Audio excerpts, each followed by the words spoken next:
Okay, so let's talk about uh, adding the squares, making the title, doing everything else.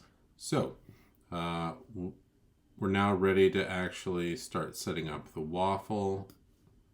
So we start with our squares group. We select all rectangles. We bind the data, and then we join rectangles. So with the rectangles, we're going to need some x and y locations and width and height. So that's the attributes that are going to come next.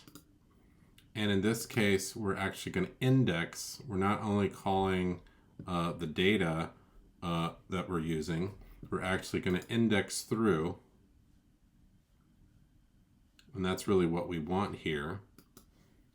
And again, this is a function of the fact that we're using a square. And so we're setting up locations that are going to iterate and they're going to move for each number of squares. So in this case, we have 100, that's going to be 10, right?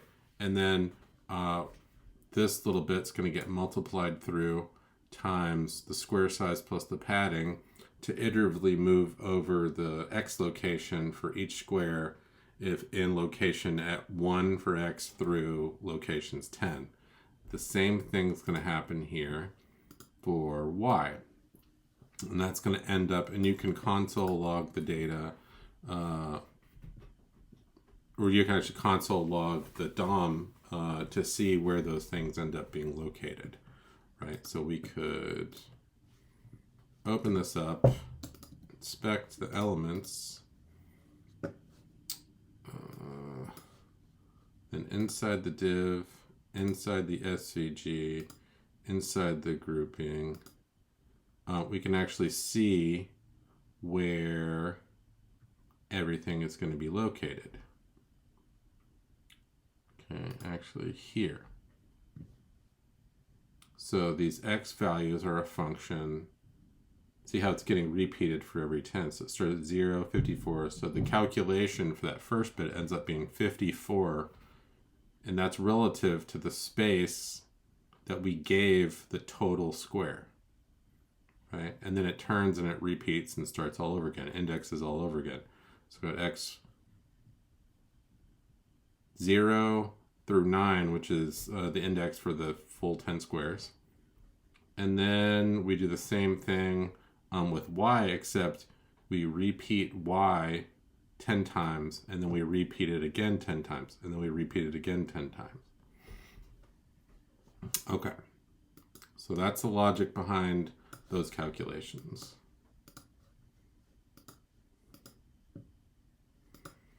Then, just to ensure that we've got everything set up right, we create a class for each quintile, and then we're going to fill using the function that was set up with the color scale, the myColor function, and then we call d.quintile, so that we know for each given element, each bit inside the data, we know exactly which color to assign each square.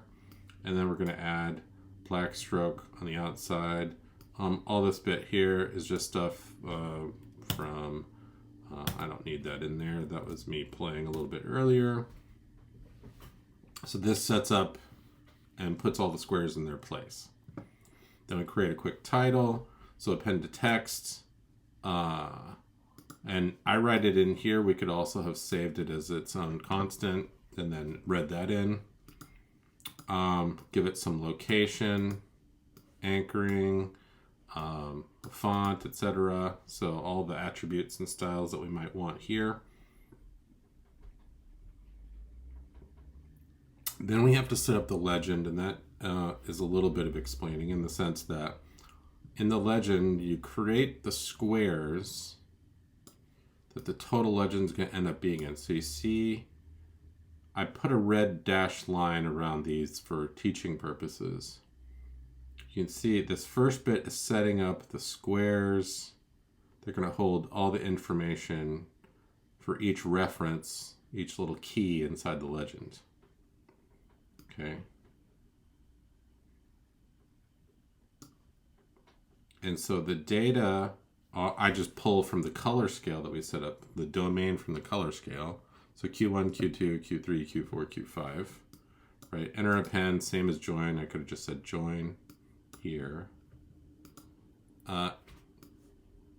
We're setting up the class legend. This is where I add those dash red lines. And then another transform translate to make sure, but this time in the literal here, we're actually indexing because each of these bits is going to get moved over approximately 60 pixels over from each other based on the size that I want. Okay.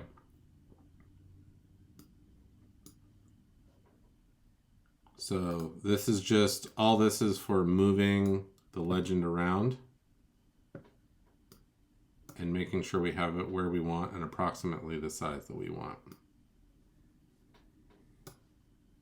Skip, skip, skip.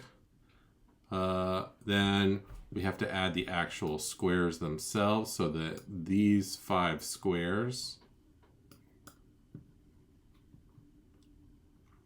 So we're going to set up X, a Y, a width, and a height. And this is within each rectangle that we set up for the legend. All right. So we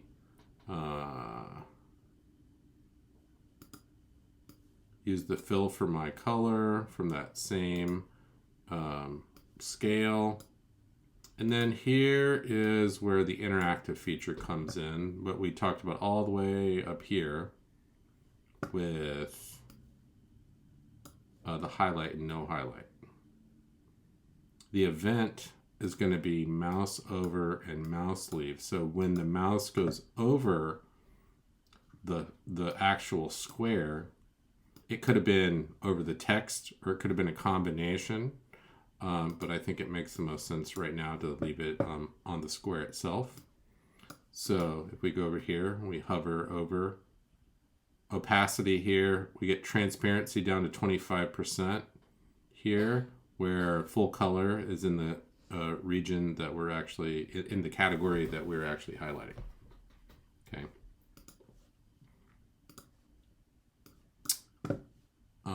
Let's see.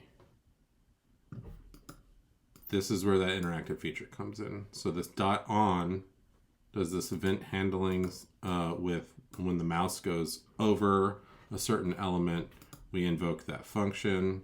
And when it leaves, we highlight the other function that says transparency is back to 0 or opacity is back to 1. Full color for everybody. Finally, we add some text for each category. And the data are just going to be the text. And we're setting up the location within the box, within the little box. And this little DUI, all of these are to set up the location inside the box, right? Have a text anchor, again, font size, a lighter weight, change it Helvetica just for fun, and then stroke is black, and that's it. And that's everything. And then the then function completes here, and that's the full story. And that's where we get this waffle plot.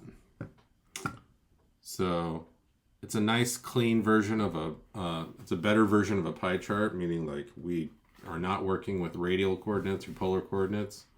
No radial symmetry here. Kind of clean and modern looking, and we added a cute little interactive feature here that helps you sort of highlight different bits. We could keep adding things like tooltips where we could have information. We could make it animated if you wanted to, but I actually like the interactive feature in this case. So, all right, that's it for this particular video.